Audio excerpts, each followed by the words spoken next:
हूं, ये तो पहले का किया हुआ है।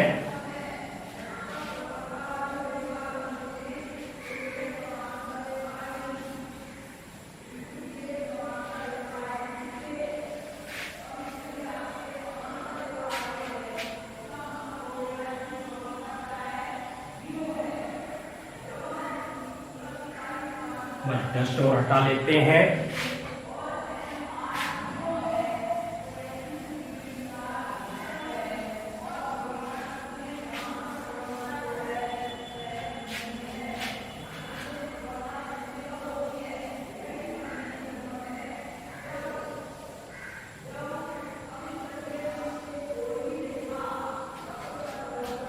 चलिए, परिपथ की धारा आ चुकी है। कहां पर आई? यहां पर ऐसे घूमती हुई, यहां भी 1 एम्पियर है बिंदु ए पर, लेकिन इधर I1 गई, यहां I2 गई, बाहर निकल के फिर बिंदु बी पर 1 एम्पियर हो जाएगी। हमें इस एक की धारा निकालनी, तो पहले हमें बिंदु ए बी पर विभवांतर तो पता होना चाहिए। तो हम निकालते हैं बिंदु ए पर विभवांतर ओम के नियम से, तो V बराबर I, कहां पे निकाल रहे हैं हम?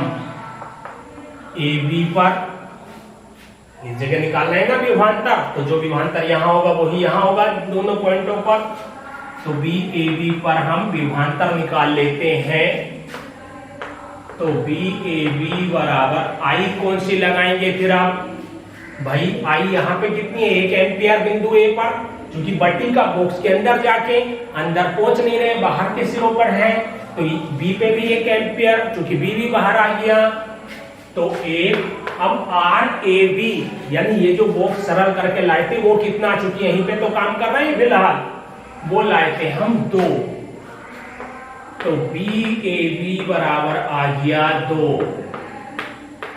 वोल्ट। क्लियर हुई बात?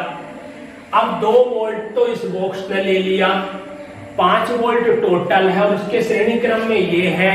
इसका नाम इन्होंने बांट लिया, विभवांतर बांट लिया। तो फिर क्या हुआ? 2 वोल्ट इसने ले लिया, 5 में 2 घटाओ 3 वोल्ट इसके पास पहुंच गया। अब यही वापस आते हैं, इस बॉक्स के सिरों पर विभवांतर 2 वोल्ट है, तो वही विभवांतर तो नीचे के R3 वायर में होगा, वही विभवांतर ऊपर के वायर में होगा। हालांकि ये दोनों विभवांतर फिर बांटेंगे, लेकिन ऊपर को गया तो बराबर विभवांतर, जितना नीचे आया उतना ही विभवांतर ऊपर चला गया। चलिए हम ले लेते हैं अब एमीटर का पाठ्यांक। एमीटर का पाठ्यांक, इसको रख कर लेते हैं।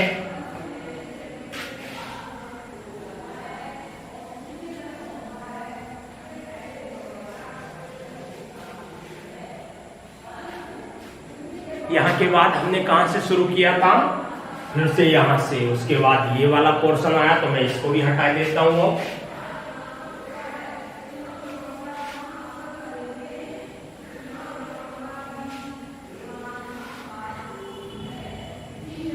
चलिए डस्ट और हटा लेता हूं।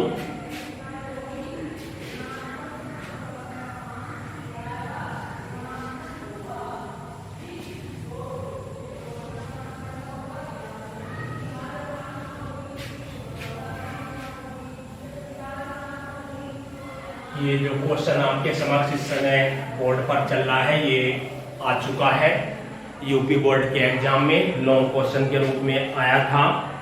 और मैं ईयर बता दूं, 2012 में ये क्वेश्चन आ चुका है।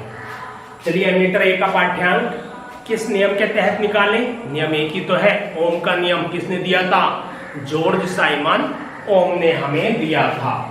तो ओम के नियम से, आगे लाइन पूरी लिख लिया करें आप। तो क्या होगा? V बराबर I R। अब R ये नहीं कि जो तुल्य प्रतिरोध पूरे परिपथ का लाए थे 5 ओम उठा के यहां लगा दो, ना, बिल्कुल नहीं। V कौन सा लगाना, ये लगा दो, बिल्कुल नहीं। कहां पे है एमीटर A, कहां पर है, ये रहा।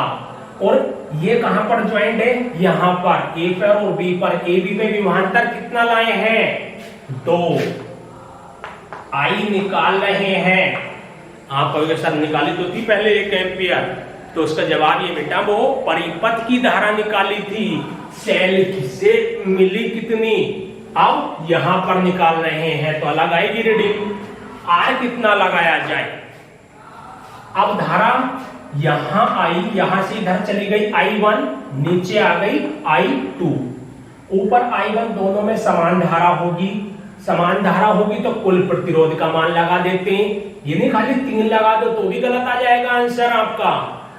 भाई I1 निकाल रहे हो ना आप, तो जो I1 इसमें रहेगी वही I1 इसमें रहेगी, और नीचे कौन सी गई, I2। इन दोनों में समान क्यों प्रवाहित हुई, क्योंकि दोनों आपस में श्रेणी क्रम में जुड़े हैं, इस कारण से। तो I1 यहां है, I1 यहां, इसका मतलब टोटल प्रतिरोध लगाना होगा, और कितना है, 4 है हमारा गुणा में। दूसरी ओर भेजोगे आप, भाग में पहुंच जाएगा। तो I बराबर 2/4, 2 से काट लो तो I बराबर 1/2, नीचे 2 आया होगा। अब 2 से 1 को भाग दे दो आप, तो I बराबर 0.5 एम्पियर। आंसर मिल गया। नीचे लिख देंगे एमीटर A का पाठ्यांक 0.5 एम्पियर है। यहां जाके हमारा कंप्लीट क्वेश्चन सरल माना जाता है। एक बार फिर से क्या ज्ञात करनी थी, धारा यहां पर ज्ञात करनी है। सबसे पहला काम परिपथ की धारा निकालो, उसके लिए पूरा प्रतिरोध सोल्व करने होंगे। तो ये बॉक्स सोल्व करना होगा। बॉक्स देखो तो यहाँ पर है ज्वाइंट, इसका नाम नीचे का सिरा और ऊपर का सिरा आपस में समांतर क्रम में है, लेकिन ऊपर देखो तो फिर से 2 जुड़े हुए हैं, तो ये दोनों श्रेणी में है, दोनों का तुल्य निकाल लिया था। इस 4 के साथ ये 4 हमने समांतर में जोड़ा था, जो पहले सरल किया था। जब बॉक्स हमारा सरल होके आ गया था, 2 ओम आया था RAB का मान, तो इस बॉक्स के साथ ऊपर वाला श्रेणी में है, चूंकि फिर इतना बड़ा बॉक्स थोड़ी है। जब सरल कर लिया फिर तो इसके स्थान पर एक प्रतिरोध जोड़ा हमने 2 ओम का, जो सरल करके लाए, और उसी के अगले भाग पर ये है 3 ओम का। श्रेणी में हो गए थे 3 और 2 5 ओम आ गया था हमारा पूरा परिपथ का प्रतिरोध सरल करने के बाद। विभवांतर भी 5 था, 5 से 5 खत्म हो गया था, 1 एम्पियर आई थी सेल की धारा। अब सेल की धारा हमें प्राप्त हो गई। अब हमारा काम था इस एमीटर A का पाठ्यांक ज्ञात करना। फॉर्मूला B बराबर है यार, B कौन सा लगाएं भाई, B वो लगाओ जो बिंदु AB पर हो, चूंकि ये AB पर ही तो ज्वाइंट है। अब चूंकि इस बॉक्स के साथ ये श्रेणी क्रम में अगर ये ना होता जुड़ा हुआ, 1% आप ये मान लो कि ये जुड़ा हुआ नहीं था तीनों, तो जो विभवांतर ये था वो ही यहां होता, चूंकि बढ़ता किससे, और कुछ था नहीं हमारे पास। लेकिन चूंकि ये जुड़ा हुआ है और इस बॉक्स के श्रेणी क्रम में है, तो ये विभवांतर को बांटेगा।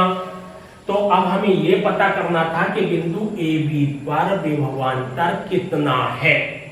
तो AB पर हमने ये लगा दिया फॉर्मूला। I कौन सी लगाई, क्योंकि अभी तक बटी नहीं थी, यहीं से तो बढ़ती बॉक्स के अंदर, तो 1 लगा दी यहां पर हमने।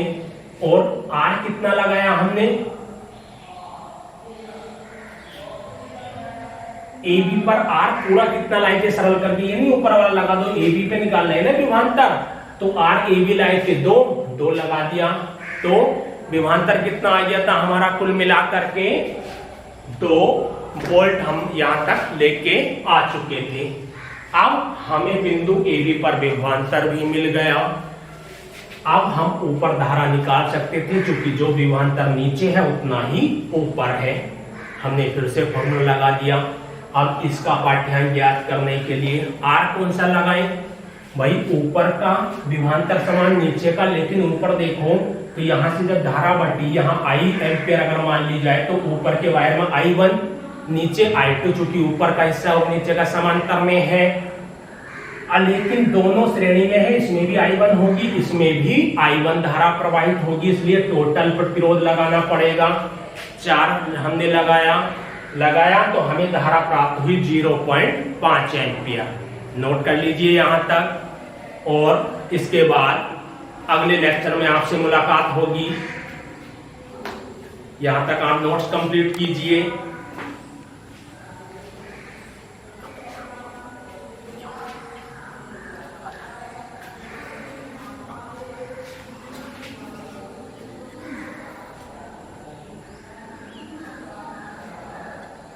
Escape.